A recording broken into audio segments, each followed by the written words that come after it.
All right, so let's see how quickly we can work our way through this proof here.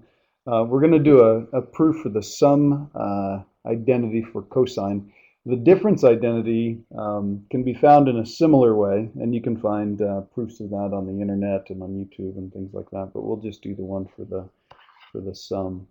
Um, the first thing we want to do is just kind of restate what we're looking for. What we're trying to prove is that the cosine of alpha plus beta is the cosine of alpha times the cosine of beta, and then because those are the same, this is going to be the opposite sign, so this is going to be a minus sine alpha sine beta.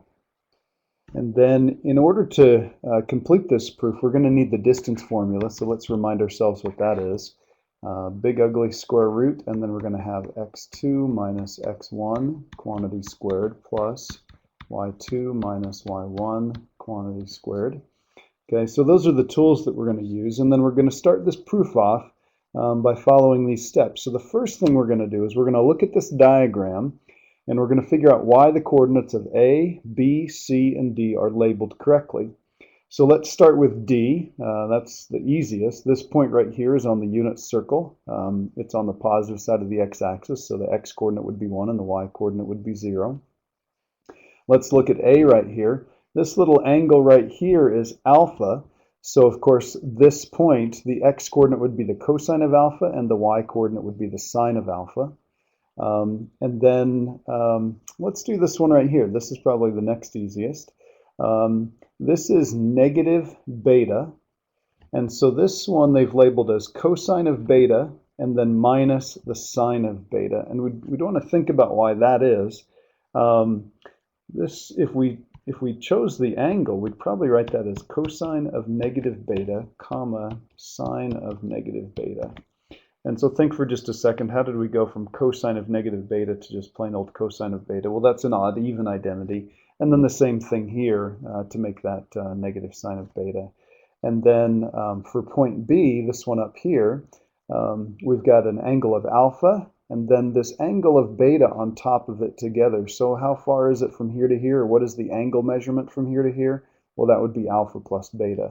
So that's why we've got cosine of alpha plus beta for the x-coordinate and then sine of alpha plus beta for the y-coordinate.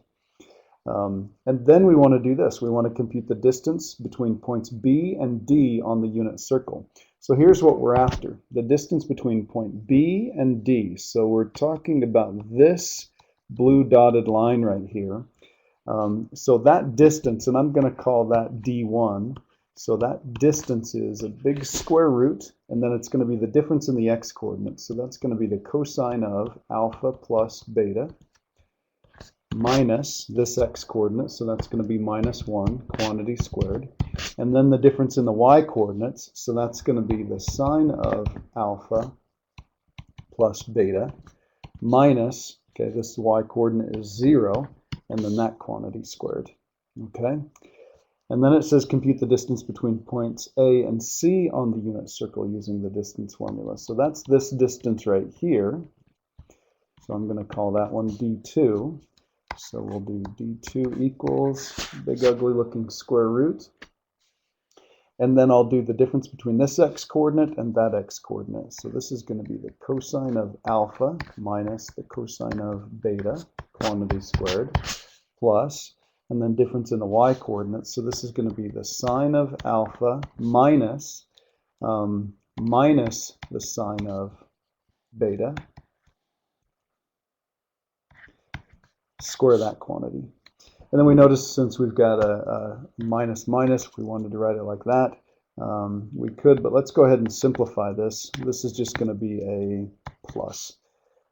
So hopefully all that makes sense. If not, pause for just a second, go back and take a good look at it.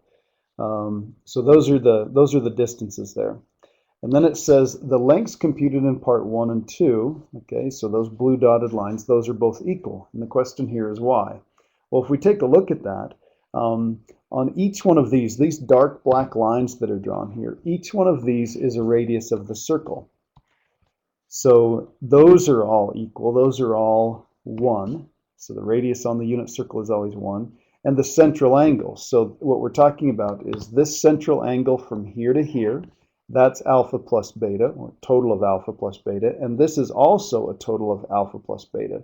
So what we've got is two congruent isosceles triangles. So these distances here that we've indicated would be the same. So we say that the central angles are congruent or equal if you wanted to. Okay? All right. So now we're going to finish the proof by doing the following steps. So it says set the two distances equal and square both sides. So we want to be a little bit careful about this. I'm going to write this first one right here. I'm going to write the cosine of alpha plus beta minus 1 quantity squared plus the sine of alpha plus beta. And that's just a 0, so I'm not going to bother writing minus 0. I'm just going to put a square on that. And technically this would have a big square root on it. And then we're going to be setting this equal to, again, this distance right here. So that's going to be the cosine of alpha minus the cosine of beta, quantity squared, plus the sine of alpha plus the sine of beta, quantity squared again. And then if the two things are equal and they've each got a square root, we can just square both sides and get rid of those square roots. So here's what we're dealing with now. Okay? So we've set the two distances equal and we squared both sides. And now the next step, so we're on step number 6, says square the binomials and simplify using the Pythagorean identity. So there are going to be some Pythagorean identities here, and we just want to catch these. So we're going to have a lot of things to write down as we square these out, so let's just be careful as we do them. So this is going to be, change colors here, this is going to be perfect square of this binomial is going to be cosine squared alpha plus beta. Then it's going to be minus 2 cosine alpha plus beta, and then plus 1. That's just this one right here. And this one right here is pretty easy because this is just one single monomial squared. So this is just going to be sine squared alpha plus beta. And then we're going to set that equal to the stuff that we get over here. So let's take a good look when we square this. This is going to be, when I square this binomial, I'm going to have cosine squared alpha. These two multiplied together and doubled. Remember, we're making a perfect square trinomial. Is going to be minus 2 cosine alpha cosine beta, and then it's going to be plus cosine squared beta. And then over here, when I square this binomial, I'm going to have sine squared alpha. Again, multiply these together and double it. That's going to be plus 2 sine alpha sine beta. And then this is going to be plus sine squared beta. So let's take a good look at that, make sure we got everything there.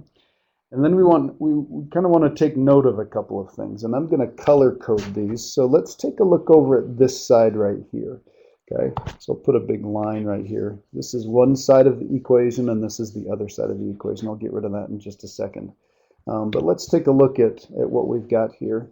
If I look at this, and I look at this, well, this is the cosine squared of this angle and the sine squared of that angle. So if I were to put those two things together, those two make a positive 1.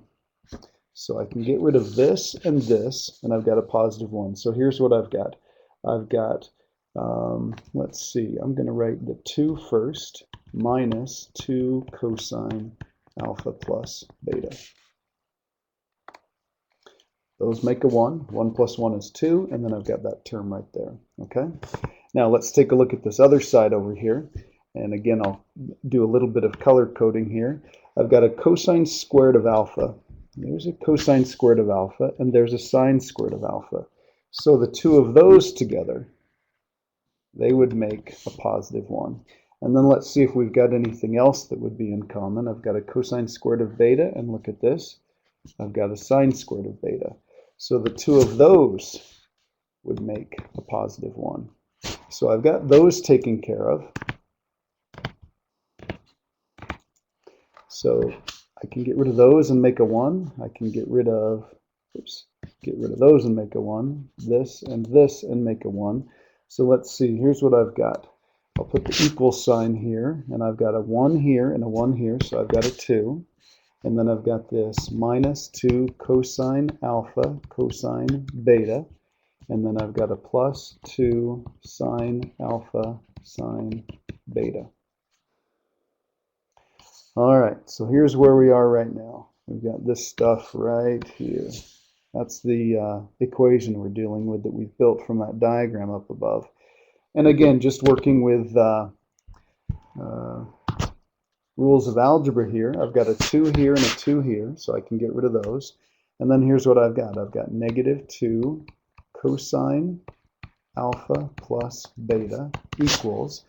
And over here I've got these two terms, but you'll notice that each one of them has a 2. Well, and this one has a 2. So let's do this. Let's just take a good look at this, and if you look closely, you can see that we're nearly there, because if each side has terms that are of a factor of 2, I can go through and I can divide this side by negative 2, this side by negative 2. I just divide every term on both sides by negative 2, and here's what I've got.